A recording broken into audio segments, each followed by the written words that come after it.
महाराष्ट्रातील सर्व गुरुजन वर्गांना नमस्कार। आतापर्यंत गणिताचे व्हिडिओ तुम्ही पाहिलेले आहेत। आज मराठी व्याकरणाचा हा नवीन प्रयत्न आहे आपला, आणि नवीन प्रयत्न जरी असला ना तरी सुद्धा तुम्हाला कंटाळा अजिबात येणार नाही। का येणार नाही? व्याकरण जरी कंटाळवाणं असलं तरी सुद्धा आज आपण त्याला मनोरंजक पद्धतीने घेणार आहे। फक्त सर्व गुरुजन वर्गांना ही एक नम्र विनंती आहे की कुणीही यातल्या उदाहरणा दाखल्यांना आपल्या स्वतःच्या जीवनाशी कोणीही रिलेट करू नका, आणि या ज्या काही गोष्टी आहेत या गोष्टी आपल्याला सोप्या सोप्या करायच्या आहेत आणि टीईटी पात्र करायचे आहे या अनुषंगाने घेतलेले आहेत। आणि मराठी व्याकरणामध्ये सर आज आपण पाहणार काय आहोत तर प्रयोग आपल्याला करायचा आहे। प्रयोग कशावर करायचा ते सुद्धा सांगणार आहे। तर प्रयोगाचे सर तीनही प्रकार आज आपण पाहणार आहे। कर्तरी प्रयोग, कर्मणी प्रयोग आणि भावे प्रयोग। चौथा एक तयार करून ठेवलेला आहे, त्याला म्हणतात मिश्र प्रयोग। त्याच्यावर शक्यतोवर प्रश्न विचारले जात नाही, हे महत्वाचं हे आहे सर। तुम्हाला परीक्षेला हे महत्वाचं आहे। आणि कुठलाही टाइमपास न करता तुम्हाला माहिती आहे की आपण लगेच सुरू करत असतो।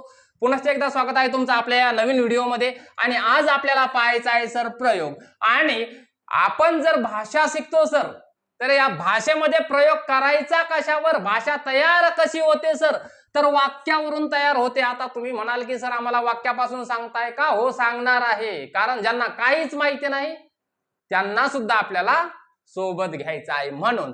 तर बघा, वाक्य म्हणजे काय तर पूर्ण विधान करणारा शब्दांचा समूह, शब्दांचा असा समूह की तो पूर्ण विधान करतो, त्याला म्हणायचं सर वाक्य। एकदम साधी गोष्ट आहे। आणि आपल्याशी संबंधितच वाक्य आपण इथं घेतलेलं आहे। शिक्षक टीईटी परीक्षा देणार। आता आमचे शिक्षक टीईटी परीक्षा देणार। तर यामध्ये शिक्षक काय आहे सर, तर शिक्षक आहे सर कर्ता। शिक्षक काय आहे? कर्ता आहे सर। टीईटी परीक्षा हे आहे सर कर्म, जे आपल्या पदरात पडलं सर। त्यानंतर देणार हा हे आहे सर क्रियापद। आणि या वाक्यामध्ये कोणतंही वाक्य असू द्या सर, हे जे क्रियापद आहे ना, क्रियापद हे खूप महत्वाचं असतं सर। क्रियापद किती महत्वाचं असतं, जसं एखाद्या बायकोला नवरा महत्वाचा आहे, मुलांना बाप महत्वाचा आहे, वयस्कर आई वडिलांना कर्तबगार मुलगा महत्वाचा आहे। एवढं महत्वाचं आहे सर हे क्रियापद एखाद्या वाक्यामध्ये। आता ते कसं महत्वाचं आहे ते सुद्धा मी तुम्हाला पटवून देणार आहे। तर बघा, प्रयोग कसा तयार होतो किंवा प्रयोग वाक्यातील कर्ता कर्म क्रियापद यांच्या परस्पर संबंधालाच प्रयोग म्हणायचं। म्हणजे एखादं वाक्य जर असेल तर त्या वाक्यामध्ये कर्ता कर्म आणि क्रियापद या मिळून एक चांगलं वाक्य तयार होतं। जसं की आई वडील असतील, मुलगा असेल, चांगली बायको असेल, चांगली मुलं असतील, त्यांची एक चांगलं हसतं खेळतं कुटुंब असतं, तसंच हे वाक्याचं सुद्धा एक कुटुंब आहे सर। यामध्ये सगळे जर असले ना तर एक चांगलं वाक्य तयार होतं आणि यापासून एक चांगली भाषा तयार होते सर। म्हणून काय म्हटलेलं आहे तर वाक्यातील कर्ता कर्म आणि क्रियापद यांच्यामध्ये परस्पर संबंध कसे आहेत। जर समजा नवरा बायकोंमध्ये परस्पर संबंध चांगले असतील, हसतं खेळतं कुटुंब असतं, मुलांच्या आई वडिलांसोबत संबंध चांगले असतील, हसतं खेळतं कुटुंब तयार होतं, तसंच यांचे एकमेकांसोबत संबंध कसे आहेत यावरून प्रयोग ठरतो सर, प्रयोग। तर बघा, या प्रयोगाचे तीन प्रकार सुरुवातीच्या स्लाइडला मी सांगितलेला आहे तुम्हाला, आणि हे महत्वाचं आहे। याचे काही उपप्रकार आहेत ते सुद्धा आज आपण इथे घेणार आहोत। तर कर्तरी प्रयोग, कर्मणी प्रयोग आणि भावे प्रयोग हे तीनही प्रयोग आज आपल्याला इथे पाहायचे आहेत। तर चला, पहिला आहे आपला कर्तरी प्रयोग। हे काय आहे सगळं व्यवस्थित समजून सांगणार आहे सर, एकदम कधीच नाही विसरले पाहिजे तुम्ही अशा पद्धतीने। तर बघा, इथं काही सोपे सोपे वाक्य आपण घेतलेले आहेत, आणि टीईटीला काय महाकठीण विचारणार आहे का? नाही, महाटेट जरी असली तरी महाकठीण विचारत नाही सर। आणि सोपे का घेतलेले आहेत, कारण तुम्हाला एकदम जवळचं वाटलं पाहिजे। अवघड सुद्धा सोपं करणार आहे सर आपण। तर बघा, काळजीपूर्वक हे वाक्य छोटे जरी असले तरी या वाक्यांना काळजीपूर्वक बघा। पहिलं वाक्य आहे, तो चित्र काढतो। सर आपल्या पहिल्या वाक्यावरून तुमच्या एक गोष्ट लक्षात आली असेल, तो हा काय आहे? कर्ता आहे सर। चित्र काय आहे? कर्म आहे सर। काढतो काय आहे? तर क्रियापद आहे सर। म्हणजे कर्ता कर्म क्रियापद, कर्ता कर्म क्रियापद। तो हा कर्ता आहे, चित्र हे कर्म आहे, तर काढतो हे काय आहे? क्रियापद आहे सर। पुढचं वाक्य जरा आपण 2 नंबरचं वाक्य वाचूयात म्हणजे तुमच्या लक्षात येईल की कर्तरी प्रयोग कसा तयार होतो ते. तर बघा, ती चित्र काढते. पहिल्या वाक्याकडे पुन्हा एकदा चला. तो चित्र काढतो. तो हा काय आहे सर? कर्ता आहे. आणि हा कर्ता कोणाला बदलवतोय सर? तर क्रियापदाला बदलवतोय. जर समजा इथे कर्ताच बदलून टाकला आपण, तोच्या ऐवजी ती आली, तर काय झालं सर? त्याचं क्रियापदच बदललं सर. म्हणजे वाक्याचं क्रियापद कोण बदलवतंय या वाक्यांमध्ये? तर कर्ता बदलवतोय सर, कर्ता. म्हणजे जर समजा इथे आपण लिंग बदललं कर्त्याचं लिंग बदललं, क्रियापद बदललं. त्यानंतर पुढचं वाक्य बघा सर, ते चित्र काढतात. ते म्हणजे अनेक आहेत म्हणजे काय झालं? वचन बदललं सर. पहिला हा एकटाच होता, ही एकटीच होती, ते अनेक झालेले आहेत, अनेक वचन झालेलं आहे सर. म्हणजे जर समजा कर्त्याचं वचनही बदललं ना, तर बघा काय झालं? क्रियापद बदललं सर. पहिल्या याच्यात काढतो होतं, दुसऱ्या याच्यात क्रियापद काढते असं होतं, तर तिसऱ्या याच्यामध्ये क्रियापद काय आलेलं आहे सर? काढतात असं आलेलं आहे. म्हणजे क्रियापदाला कोण बदलवत आहे? कर्ता बदलवत आहे सर. पुढे चला, इथे पुरुष बदलून बघू आपण. तू चित्र काढतोस. बघा, म्हणजे आपण इथे पुरुषही जरी बदलला, प्रथम पुरुषीला आपण द्वितीय पुरुषी जरी केलं, तरी सुद्धा काय होतंय? तर आमचं क्रियापद बदलतंय. म्हणजे इथे क्रियापदाला कोण बदलवत आहे? कर्ता बदलवत आहे. आणि ज्या वेळेला एखाद्या वाक्यामध्ये क्रियापदाला बदलवणारा महत्वाचा घटक जर कर्ता असेल ना सर, तर त्याला म्हणायचा कर्तरी प्रयोग. एवढं सोपं आहे सर. म्हणजे तुम्ही काय करणार की हा प्रयोग कर्तरी आहे का हे ओळखण्यासाठी काय करणार?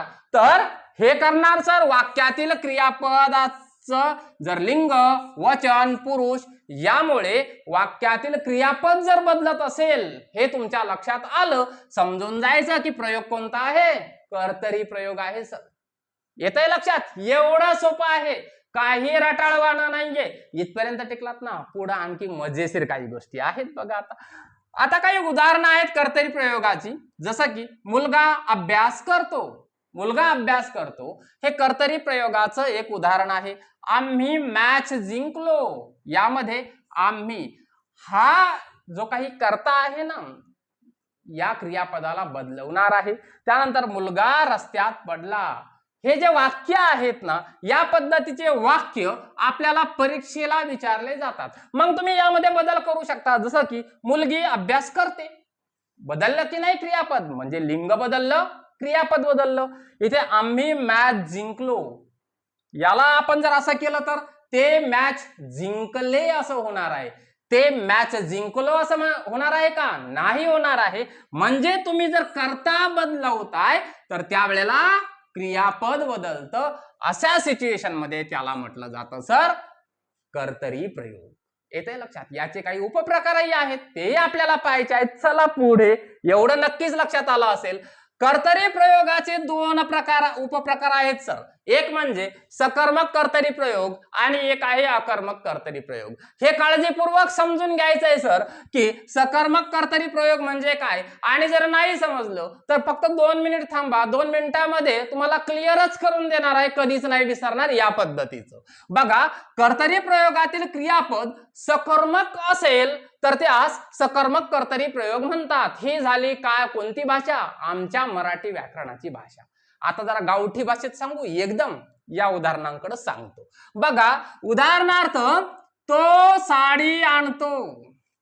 सणासुदीचे दिवस आहेत सर, आणि न सांगताच तुम्ही तुमच्या मॅडमला म्हणजे गैरसमज करून घेऊ नका, तुमच्या घरच्या मॅडमला, तर तो साडी आणतो. सणासुदीच्या दिवसांमध्ये आमच्या सरांनी काय केलेलं आहे, त्यांच्या घरच्या मॅडमला न सांगता छानपैकी साडी घेऊन गेलेले आहेत आमचे सर. काय नेली? साडी नेली सर सोबत. मॅडम एकदम खुश. थोड्याच वेळात माहेरी फोन त्यांच्या आईला. यांना ना काहीच सांगण्याची गरज नाही, सगळं करतात बरं आमच्यासाठी, ते काही सांगण्याची गरज नाही. पण काय झालं सर, की जी साडी तुम्ही घेऊन गेलात ना सर, त्या साडीचा कलर सेम कलर मॅडम कडे होता. साडी आवडली मॅडमला, पण सेम कलरची साडी झाली आणि मॅडमला वाटलं की साडी छान आणली, पण कलर काय आहे थोडासा मला बदलून आणायचा. मॅडम पुन्हा त्याच दुकानात गेल्या आणि त्यांनी साडी बदलून आणली सर. तर त्यावेळेला वाक्य काय तयार होतं, ती साडी आणते. बघा, तो साडी आणतो, ती साडी आणते. म्हणजे कर्ता काय करतोय, क्रियापदाला बदलवतोय. आणि यामध्ये हा आहे कर्ता, हे आहे कर्म आणि हे काय आहे, क्रियापद आहे. म्हणजे असं वाक्य की ज्यामध्ये कर्म आहे सर. जसं मागच्या वाक्यामध्ये परीक्षा कर्म होतं, इथं आपण चांगलं कर्म केलं, न सांगता साडी घेऊन आलो सर. जरा धीर धरा, पुढं पण काहीतरी आहे बरं. बघा त्यानंतर काय झालं सर, मॅडम गेल्या, कलर बदलून आणला सर दुकानातून फक्त. पण काय झालं, घरी आणून साडी उघडून बघितली तर फॉल्टी पीस होता साडीचा. नंतर मॅडमनं आमच्या सरांना सांगितलं की सर असं असं झालं, आता काय करायचं. मग आता ते दोघे जण गेले सर गाडी घेऊन दुकानात. पुन्हा दोघे गेले, त्यावेळेला ते दोघे गेले, पुन्हा साडी बदलून घेऊन आले सर. ते साडी आणतात. म्हणजे बघा, या कर्त्यानुसार काय होतंय, क्रियापद बदलतंय सर. ते साडी आणतात, आणतो, आणते, आणतात. येतंय लक्षात. म्हणजे ज्या वेळेला एखादं वाक्य असं असेल की त्यामध्ये कर्ताही आहे, कर्मही आहे आणि क्रियापदही आहे, पण हा कर्ता जो आहे ना, हा कर्ता कसा असतो, प्रथमा विभक्तीत असतो सर. याला कुठलाही प्रत्यय लागलेला नसतो सर, कुठलाही प्रत्यय लागलेला नसतो. अकर्मक कर्तरी प्रयोग कशाला म्हणायचं, सकर्मक लक्षात आलं असेलच तुमच्या. कर्म करावं लागतं सर, काहीतरी. काय करावं लागतं, कर्म करावं लागतं. ज्याच्यामध्ये कर्म आहे ना सर, तो आहे सकर्मक कर्तरी. आता अकर्मक म्हणजे काय, काही कर्म कमी पडणार आहेत. तर कर्तरी प्रयोगातील क्रियापद हे अकर्मक असल्यास, म्हणजे क्रियापदाला कर्मच नाहीये सर. म्हणजे सणासुदीचे दिवस आहेत आणि आमचे सर तो घरी आला, पण कसा, कर्म करून नाही. तर तो घरी आला लगेच, यांना तर काहीच जमत नाही. आता तुमच्या लक्षात आलं असेल पुढचं. बघा, तो घरी आला, यामध्ये कुठल्याही प्रकारचं कर्म आहे का या वाक्यामध्ये, नाही. घरी हा शब्द कर्म नाही सर. घरी हा शब्द कर्म आहे का, नाही. तो एक स्थलदर्शक शब्द आहे सर, हे काही कर्म नाहीये. तर ती खूप चिडली. आता या साडीसोबत रिलेट करू नका, नाहीतर खूप गोंधळ होईल तुमचाही आणि आपल्या व्हिडिओचाही. तर ती खूप चिडली, यामध्ये खूप हा जो शब्द आहे ना, तर या क्रियापदाचं हे काय आहे सर, क्रियाविशेषण आहे. खूप क्रियाविशेषण दर्शक शब्द आहे. तो मोठ्याने हसतो, असं तर अजिबात करू नका सर. तर मोठ्याने हे सुद्धा क्रियाविशेषण दर्शक शब्द आहे सर. म्हणजे या वाक्यामध्ये आपल्याला कुठेही कर्म आढळून येत नाही सर. कर्म आहे का इथे, कुठे नाही. इथे साडी कर्म आहे सर, इथे कर्म नाहीच आहे. म्हणजे इथे काय आहे, तर कर्ता आहे आणि क्रियापद आहे आणि हे वाक्य पूर्ण होण्यासाठी कर्माची आवश्यकता नाही. म्हणून अशा वाक्याला काय म्हटलं जातं, अकर्मक कर्तरी म्हटलं जातं. आणि हा आहे अकर्मक कर्तरी प्रयोग. म्हणजे तुम्हाला कर्तरी ओळखता येतो. तो ओळखायचा कशावरून, तर फक्त तो, ती, ते, तो, ती, ते यांना कुठलाही प्रत्यय लागत नाही सर. एवढ्यावरूनच आपल्याला लक्षात येतंय की हा काय आहे, कर्तरी प्रयोग आहे. आणि सकर्मक म्हणजे काय, तर त्या वाक्यामध्ये काय असणार आहे, तर कर्म सुद्धा असणार आहे आणि अकर्मक मध्ये कर्म नसणार आहे. चला पुढे जाऊयात. आता सकर्मक कर्तरी प्रयोगाची काही उदाहरणं आणि अकर्मक कर्तरी प्रयोगाची काही उदाहरणं की जी तुम्हाला परीक्षेला कामाला येऊ शकतात. सकर्मकची बघून घ्या. जसं की आई चहा बनविते. आई हा कर्ता आहे, चहा हे कर्म आहे आणि बनविते हे क्रियापद आहे. काही काहींना जर खूप सारा एखाद्या वाक्यामध्ये प्रश्न पडला ना की सर हे कर्ता ओळखायचा कसा, कर्ता कसा ओळखायचा, तर हे जे काही क्रियापद आहे ना सर, या क्रियापदाला तुम्ही प्रश्न विचारा. क्रियापदाला विचारा, प्रश्न विचारा पुन्हा पुन्हा. तर क्रियापदाला प्रश्न विचारा, चहा बनवणारी कोण? तर आई. कोण म्हणजे काय? तर कोण म्हणजे सर त्या वाक्याचा कर्ता. आणि बनवते काय? काय हा प्रश्न त्या क्रियापदाला विचारा, ते तुम्हाला मिळणार आहे उत्तर त्याचं कर्म. तर बघा, बनवणारे कोण? तर आई. बनवते काय? तर चहा. हा कर्ता आहे तर हे कर्म आहे. प्रश्न विचारायचा कोणाला? तर क्रियापदाला विचारायचा. जर समजा तुम्हाला कर्ता माहित करून घ्यायचा तर क्रियापदाला प्रश्न काय विचारणार? कोण हा प्रश्न विचारा, तुम्हाला कर्ता मिळून जाणार आहे. आणि हे प्रत्येक वाक्यासाठी लागू होतं. बघा, बाबा गाडी चालवतात. गाडी चालवणारे कोण? बाबा. बाबा काय चालवतात? गाडी चालवतात. विद्यार्थी निबंध लिहितो. याला प्रश्न विचारून बघा तुम्ही सुद्धा. मुलगी पाणी पिते. शिक्षक गणित शिकवतात. शिकवणारे कोण? शिक्षक. शिकवतात काय? तर गणित. हे झाले सर तुमचे सकर्मक कर्तरी प्रयोगाची काही उदाहरणं, जी निश्चित रूपाने तुम्हाला परीक्षेला कामाला येतील. त्यानंतर अकर्मक कर्तरी प्रयोग आहे सर, त्याची काही उदाहरणं आहेत, ती काळजीपूर्वक बघा. मुलगा जोरात धावतो. धावणारा कोण? तर मुलगा. पण धावतो कसा? कसा विचारलेला आहे. कसा म्हणजे काय आहे सर? तर ती क्रिया करण्याची रीत आहे. जोरात म्हणजे ती क्रिया विशेषण आहे. थोडं आता लक्षात येत असेल की कर्म कसं ओळखायचं आणि क्रिया विशेषण कसं ओळखायचं. पक्षी आकाशात उडतात. पक्षी. उडणारे कोण? पक्षी. उडणारे काय? तर ते सुद्धा पक्षी आहेत. म्हणजे एखादी क्रिया ही कर्त्यापासूनच सुरू होते आणि कर्त्यावरच संपते, त्याला म्हणायचं अकर्मक कर्तरी सर. व्याकरणाच्या भाषेमध्येही सांगतो तुम्हाला. बघा, पक्षी हे स्थलदर्शक आहे सर.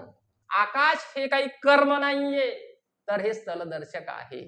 त्यानंतर बाळ गाढ झोपले. काय आहे? झोपण्याची क्रिया दाखवणार क्रिया विशेषण आहे. ते आज गावाला गेले. आज गावाला हे काही कर्म नाहीये सर, तर ते सुद्धा स्थलदर्शक आहे सर. येतंय लक्षात? या पद्धतीने सकर्मक कर्तरी प्रयोग, अकर्मक कर्तरी प्रयोग. आता यासाठी प्रॅक्टिस करायचे कुठून सर? कुठूनच नका करू सर. आपलं कोणतंही एखादं मराठीचं पुस्तक घ्यायचं, त्यामध्ये असे काही वाक्य असतील, त्या वाक्यांना बघायचं, रिलेट करून बघायचं की हा सकर्मक आहे का कर्तरी, हा अकर्मक कर्तरी आहे का. कुठंच शोधायची गरज नाहीये. सगळं ज्ञान अवतीभोवती आहे सर. चला पुढच्या प्रयोगाकडे आपल्याला जायचंय सर. पुढचा आहे कर्मणी. पहिल्या याच्यामध्ये पहिले जे काही वाक्य होते ना सर, पहिल्या प्रयोगामध्ये म्हणजे कर्तरी प्रयोगामध्ये, त्या वाक्यांमध्ये दहशत कोणाची होती? कर्त्याची दहशत चालायची सर. आता इथं कर्त्याची नाही चालणार दहशत, इथं दहशत चालणार आहे सर कुणाची? तर इथं दहशत चालणार आहे सर कर्मणी प्रयोगामध्ये. दहशत चालते ती म्हणजे कर्माची दहशत चालते सर. कुणाची दहशत चालते? तर कर्माची दहशत चालते. आता कर्माची दहशत कशी चालते ते सुद्धा आपल्याला काय करायचं आहे? लगेचच बघून घ्यायचं आहे सर. काय करायचंय? लगेच बघून घ्यायचं. तर चला आता आपण घेऊयात कुणाची दहशत? कर्माची दहशत घेऊयात आता. म्हणजे ते असणार आहेत कर्मणी प्रयोग. बघा आता, त्याने साडी आणली. काय आहे? त्याने साडी आणली. यामध्ये काही नाही सर. कर्त्याला जर प्रत्यय लागला, ने, नी असे काही प्रत्यय जर लागले, समजून जायचं हे वाक्य कशाचं आहे? कर्मणी प्रयोगाचं आहे सर. पहिल्या याच्यामध्ये आपल्याला असे काही लागलेले नव्हते प्रत्यय. तो, ती, ते. तर त्यामध्ये काही प्रत्यय होते का? अजिबात नव्हते. त्याने असा शब्द दिसला रे, दिसला की समजून जायचं कर्मणी प्रयोगाचं आहे सर काहीतरी. मग आता बघा, त्याने साडी आणली, तिने साडी आणली, त्यांनी साडी आणली. बघा, त्याने आणलीवर काही परिणाम झाला? नाही झाला. म्हणजे कर्ता जो आहे तो कर्माला बदलवू शकतो का इथे? नाही बदलवू शकत. बघा इथे आपण कर्ता बदलवला, त्यानेच्या ऐवजी तिने करून बघितलं, तिने साडी आणली. क्रियापद बदललं का? नाही. म्हणजे इथे कर्त्याची दोषदच चालत नाही, त्याचं कोणी ऐकतच नाहीये सर या कर्मणीमध्ये कर्त्याचं. बघा त्यांनी साडी आणली, त्यांनी साडी आणली. इथेही आपण काय केलेलं आहे? कर्ता बदलवला, पण क्रियापद बदललं का? अजिबात बदललेलं नाही. म्हणजे कर्त्याच्या लिंग वचनानुसार क्रियापदाचं रूप बदलत नाही. मग क्रियापदाचं रूप बदलतं कुणानुसार? तर ते बदलतं सर कर्मानुसार. आणि इथे कर्म आहे सर साडी. आता या साडीचं आपण काय करूयात? रूप बदलून बघूयात. बघा त्याने शर्ट आणला, साडीच्या ऐवजी आपण शर्ट. कर्म बदललं सर, कर्म बदललं रे बदललं, त्यामुळे क्रियापद बदललं. आणलीच आणला झालं. त्याने साड्या, इथं वचन बदलवलं. साडी हे एक वचनी होतं, साड्या हे अनेक वचनी केलं. म्हणजे कर्माचं वचन बदललं. आणल्या, बघा आणलीच आणल्या झालं. म्हणजे ज्या वेळेला एखादं कर्म क्रियापदाचं रूप जर बदलवत असेल ना सर, तर त्याला म्हणायचं काय?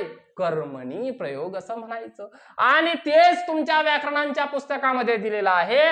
कर्माच्या लिंग वचनाप्रमाणे क्रियापदाचे जर रूप बदलत असेल तर त्यालाच काय म्हणायचं आहे? कर्मणी प्रयोग म्हणायचं आहे.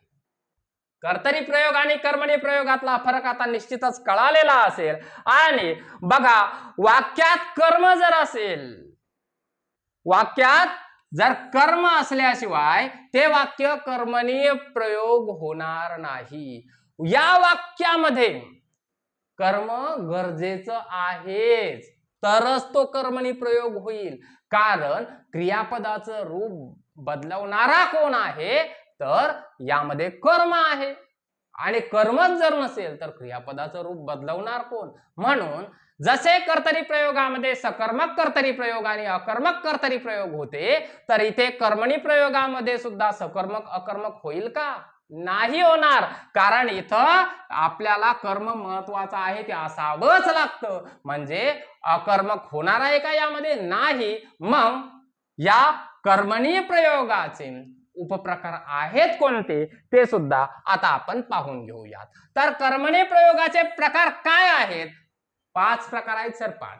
आणि यामध्ये प्रधान कर्तृक कर्मणी प्रयोग, शक्य कर्मणी प्रयोग, समापन कर्मणी, प्राचीन कर्मणी आणि नवीन कर्म कर्तरी असे 5 प्रकार आहेत. शक्यतोवर यावर निश्चित रूपाने प्रश्न विचारले जातात. कधी कधी यावरही प्रश्न विचारले जातात. खूप सारा वेळ तुमचा घेणार नाहीये. 5च्या 5 प्रकार एकदम व्यवस्थितरित्या तुमच्यापर्यंत डिलिव्हर मी नक्कीच करणार आहे. तर चला पहिल्या उपप्रकाराकडे जाऊयात. पहिला उपप्रकार आहे प्रधान कर्तृक कर्मणी प्रयोग. प्रधान कर्तृक कर्मणी प्रयोग म्हणजे काय? तर या शब्दावरूनच लक्षात येत असेल. प्रधान म्हणजे काय? तर प्रमुख. कोण प्रमुख? कर्तृक म्हणजे कर्ता. झालं, एवढंच आहे सर. कर्ता प्रधान असतो, पण प्रयोग कोणता आहे? तर कर्मणी आहे. बघा तेच सांगितलेलं आहे. या प्रयोगात क्रियापद हे कर्माच्या लिंग वचनानुसार बदलते. कर्मणी प्रयोगामध्ये जे काही क्रियापद आहे ना सर, हे कर्माच्या लिंग वचनानुसारच बदलणार आहे. पण असं जरी असलं तरी सुद्धा बहुतेकदा त्यामध्ये कोण प्रधान असतो? कर्ताच प्रधान असतो. कोण असतो?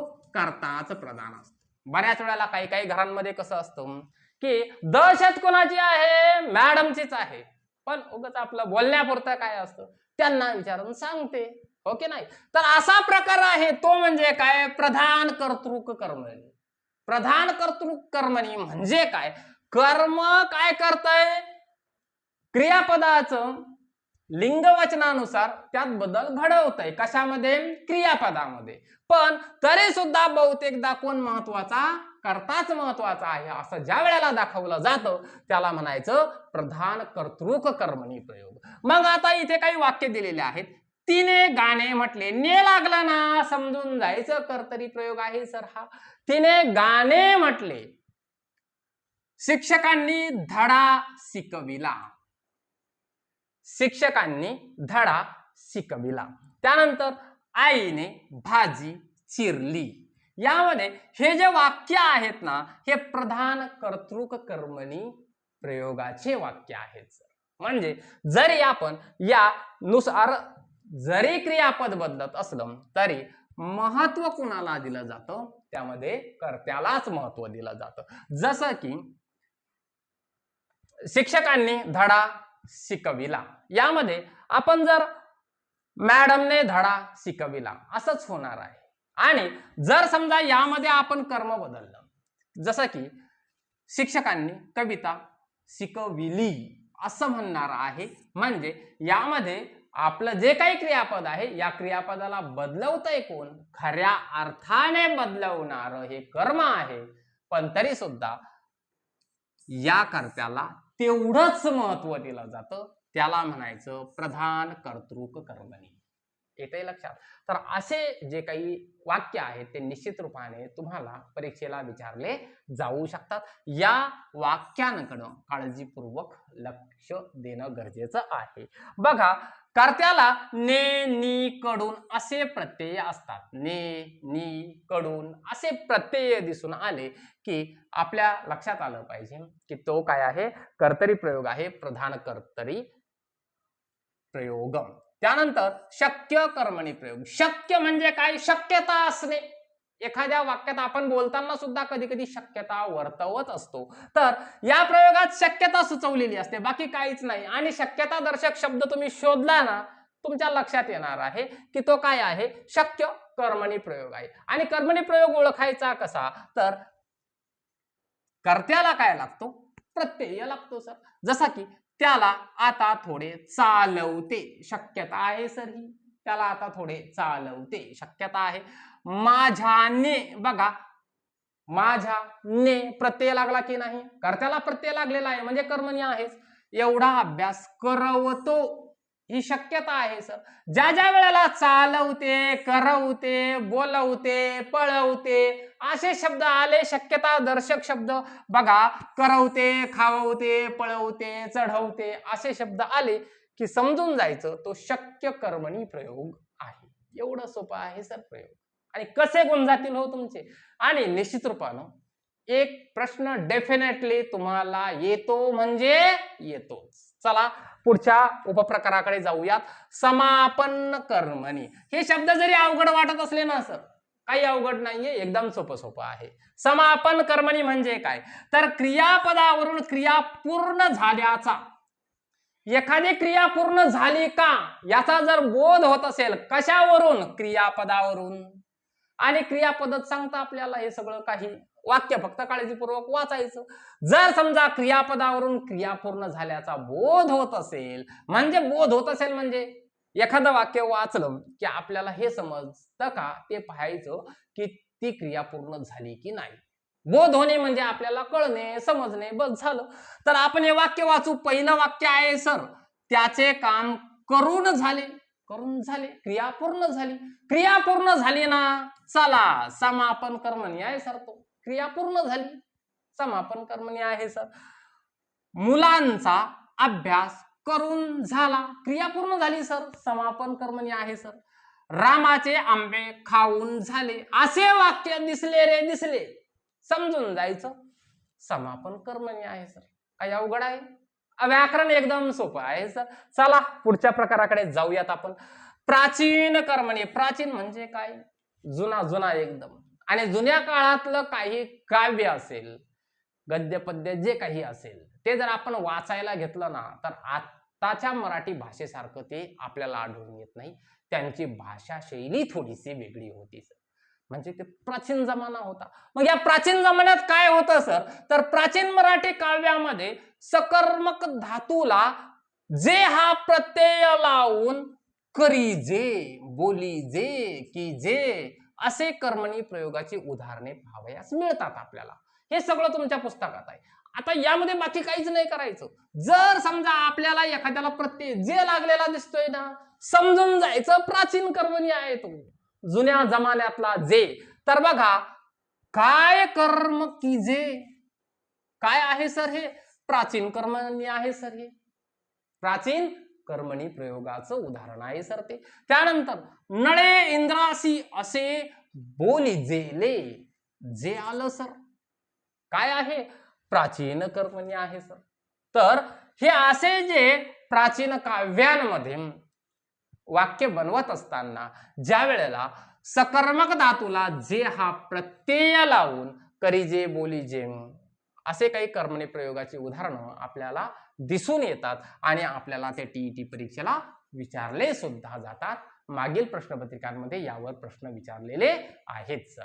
तर हे जे शोधा सर आणि काय करा, तुमचं उत्तर बरोबर आला. कोणता प्रयोग आहे, प्राचीन कर्मणी प्रयोग आहे सर तो.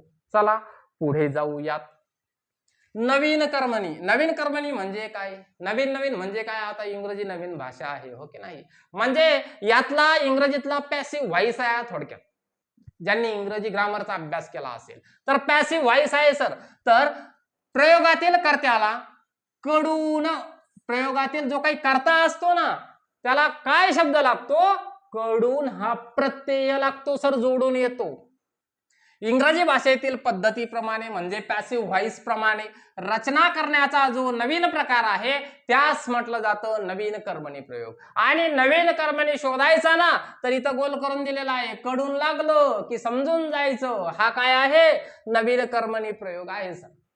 संपला विषय. बघा, शिपाया कडून चोर पकडला गेला, लागलं की नाही, कर्त्याला कडून प्रत्यय लागलेला आहे सर. म्हणजे हे जे उदाहरण आहे ना हे नवीन कर्मणी प्रयोगाचं उदाहरण आहे. येतंय लक्षात. म्हणजे कर्मणी प्रयोगाचे 5ही प्रकार कमी वेळेमध्ये खल्लास. उदाहरणही पाहिजे आहेत पुढे. चला आता आहे भावे प्रयोग. कोणता प्रयोग, भावे प्रयोग. बघा आता इथं दशद ना आपली कर्त्याची चालणार आहे ना कर्माची चालणार आहे, आपला आपला स्वतंत्र क्रियापद काय आहे, आपला खुद का राजा. जेव्हा क्रियापदाचे रूप कर्त्याच्या किंवा कर्माच्या लिंग वचनाप्रमाणे बदलत नसून ते नेहमी तृतीय पुरुषी नपुंसक लिंगी एकवचनी असून स्वतंत्र असते. ही झाली आपली ग्रॅमॅटिकल भाषा. पण इथं ना दशत चालते कर्त्याची ना दशत चालते कर्माची, त्यावेळेला तो प्रयोग असतो सर भावे प्रयोग. समजलं, एवढंच आहे. बघा भावे प्रयोगात क्रियापदाचा भाव महत्वाचा आहे सर. काय, तर क्रियापदाचा काय भाव आहे हा ज्याच्या लक्षात आला ना त्याला भावे प्रयोग समजला सर. जसं की मुलाने बैलास मारले. आता इथं कर्ता कर्म क्रियापद, कर्ता कर्म क्रियापद. मारले, मुलाने बैलास मारले, इथं हा मुलगाही तेवढा महत्वाचा नाहीये. मारणं ही जी काही क्रिया आहे ना सर ही जास्त महत्वाची वाटते. मारणे ही क्रिया जास्त महत्वाची वाटते. आता तुम्हाला जवळचं उदाहरण सांगतो. एकदम एका पालकाचे 2 पोरं शाळेत आहेत, मुलं शाळेत आहेत. शिक्षकांनी एखादा फटका लावून दिलेला जर असला ना सर, माझ्या मुलाला मारले, मारले म्हणजे काय आहे की जोर कशावर आहे सर, क्रियापदावर जोर आहे, कर्त्यावर नाही, कर्मावर नाही. मग बघून घेऊन नंतर मग काय आहे, पण ही गोष्ट जास्त प्राधान्यानं ज्यामध्ये सांगितली जाते त्याला म्हटलं जातं सर भावे प्रयोग. म्हणजे इथं कर्त्यापेक्षा कर्मापेक्षा सुद्धा महत्व जास्तच कोणाला आहे, तर क्रियापदाला महत्व आहे. म्हणजे हा यानुसारही बदलत नाही, यानुसारही बदलत नाही. जसं की मुलाने बैलास मारले, इथे बदल करून बघा, मुलीने बैलास मारले. काही होतंय का मारल्यावर परिणाम, काही परिणाम होत नाहीये. त्यानंतर बाबाने गाईस मारले, काही बदल होतो का. शिक्षकांनी विद्यार्थ्यांना मारले, काही बदल होतो का, नाही होत आहे. ज्या वेळेला कर्ता सुद्धा आणि कर्म सुद्धा क्रियापदाला बदलवू शकत नाही तो प्रयोग असतो सर कोणता, भावे प्रयोग असतो सर. त्यानंतर तिने आता घरी जावे, जावे ही गोष्ट महत्वाची आहे सर. त्याने आता घरी जावे, काही बदल होतो का, नाही. त्यांनी आता घरी जावे, काही बदल होतो का, नाही सर. आणि इथे जर काय आहे, आता घरी हे काही कर्म नाहीच आहे. म्हणजे यामध्ये ना कर्ता या क्रियापदाला बदलवू शकत ना कर्म बदलवू शकत, याला म्हणायचं आहे सर भावे प्रयोग. आणि भावे प्रयोगाचे काही उपप्रकार आहेत. सकर्मक भावे प्रयोग. आता तुमच्या हे लक्षातच आलेलं आहे की सकर्मक म्हणजे काय की ज्यामध्ये कर्म असतं आणि अकर्मक म्हणजे काय ज्यामध्ये कर्म नसतं सर. मागचा कर्तरी प्रयोगावरून तुमच्या चांगलं लक्षात आलं असेल. म्हणजे आईने मुलीस समजावले. महत्वाचं समजावणं हे महत्वाचं आहे सर. आणि बघा बाबाने मुलीस समजावले, काही फरक पडतो का क्रियापदामध्ये? काही फरक पडत नाही. म्हणजे कर्ता जरी बदलला सर तरी तुमचं क्रियापद बदलत नाहीये. तुम्ही कर्म सुद्धा बदलून बघा सर, हे कर्म आहे या वाक्यामध्ये, तर कर्म सुद्धा बदलून बघा. आईने मुलास समजावले, काही फरक पडला का? काही फरक पडत नाही सर. अकर्मक म्हणजे काय की ज्यामध्ये कर्म नसणार आहे. तुम्ही आता यावे. आता हे काय आहे तर वेळदर्शक आहे, पण हे कर्म आहे का? नाही सर. आता हा शब्द यामध्ये कर्म नाहीये. म्हणजे तुम्ही हा कर्ता आहे, हा कर्ता बदलवून बघा. कोणताही कर्ता तुम्ही तिथे टाकून बघा. त्याने आता यावे, तिने आता यावे, या क्रियापदाला काहीच नाही फरक पडत आहे सर. कर्ता तुम्ही बदलवा, कर्म तुम्ही बदलवा, आम्हाला फरक पडणार नाही. त्याला म्हणायचं सर भावे प्रयोग. सकर्मक मध्ये फक्त काय असतं, त्यामध्ये कर्ताही आहे, कर्मही आहे आणि क्रियापदही आहे. अकर्मक भावेमध्ये काय आहे, कर्ता आहे पण तिथे कर्म आहे का? नाही. त्यानंतर भाव कर्तरी. भाव कर्तरी कसा ओळखायचा तर जसं आपण पाठीमागे बघितलं होतं की क्रिया संपल्याचं दाखवलं, त्या पद्धतीचंच आहे. त्याला आपण समापन असं म्हटलं होतं. तर मला आज मळमळले, तो घरी पोहोचण्यापूर्वी सांजवले. म्हणजे यामध्ये क्रियापदाला विशिष्ट असा कर्ता कोणीच नसतो. क्रियापदाला विशिष्ट कर्ता ज्या वेळेला नसतो, म्हणजे मळमळले, सांजवले असे जे काही शब्द येतात ना, तर त्याला म्हणायचं आहे भावकर्तरी. भावकर्तरी हा भावे प्रयोग आहे. म्हणजे सकर्मक भावे, अकर्मक भावे आणि भावकर्तरी हे भावे प्रयोगाचे काय आहेत, उपप्रकार आहेत सर. या पद्धतीने तर काही प्रश्न आपण इथे घेतलेले आहेत. मागच्या परीक्षेला हे विचारलेले प्रश्न आहेत. तुम्ही सुद्धा खूप सारा सराव या प्रयोगाचा केलेला असेल, पण निश्चित रूपाने तुम्हाला या व्हिडिओचा फायदा होईलच. आईने मुलाला कडेवर घेतले, या वाक्यातील प्रयोग ओळखा. तर यामध्ये घेतले, कडेवर घेतले हे महत्वाचं आहे सर. म्हणजे हा प्रयोग काय आहे तर हा प्रयोग जो आहे तो भावे प्रयोगाचं उदाहरण आहे. पण आता इथे बघा, इथे सुद्धा प्रत्यय लागलेला आहे, मुलाला इथे सुद्धा प्रत्यय लागलेला आहे. म्हणजे हे भावे प्रयोगाचं उदाहरण आहे, हे तुम्हाला यावरून लक्षात येतच. म्हणजे काय आहे, कर्त्यालाही प्रत्यय आहे, कर्मालाही प्रत्यय आहे, भावे प्रयोग आहे हा. आणि यामध्ये हा कर्ता आहे सर. आई हा काय आहे, कर्ता आहे. हे कर्म आहे सर. म्हणजे हा कोणता आहे, सकर्मक भावे आहे. यामध्ये कर्ताही आहे, यामध्ये कर्मही आहे आणि तो प्रयोगही भावे आहे. म्हणजे हा कोणता आहे, सकर्मक भावे प्रयोग आहे. त्यानंतर पुढच्या उदाहरणाकडे या. याचं उत्तर तुम्हीच मला कमेंट करून सांगायचं आहे सर की तिचे गाणे गाऊन झाले. गाऊन झाले कमेंट करून या प्रश्नाचं उत्तर तुम्हीच द्यायचं आहे सर. म्हणजे मलाही कळेल की आतापर्यंत जेवढ्या आमच्या शिक्षक बांधवांनी हा व्हिडिओ बघितलेला आहे त्यांना खरोखर ही गोष्ट लक्षात आली की नाही. बघा, क्रिया पूर्ण झाली, क्रिया पूर्ण झाली असेल तर तो प्रयोग कोणता असतो कमेंट करून निश्चित तुम्ही सांगायचं आहे सर. म्हणजे टीईटी जी अतिशय जवळ आलेली आहे, तुमचा एवढा अभ्यास झाला की नाही हे निश्चित रूपाने लक्षात येईल. मराठी व्याकरणाचा व्हिडिओ तुम्हाला कसा वाटला हे सुद्धा कमेंट करून निश्चित सांगा. व्हिडिओ जर आवडला असेल तरच लाईक करा, व्हिडिओला शेअर करा, सबस्क्राईब केलं नसेल तर सबस्क्राईब करा. भेटूयात पुढच्या व्हिडिओमध्ये. 28 तारखेपर्यंत मी तुमच्या सोबतच आहे हा शब्द देतो आणि इथेच थांबतो. जय हिंद, जय महाराष्ट्र.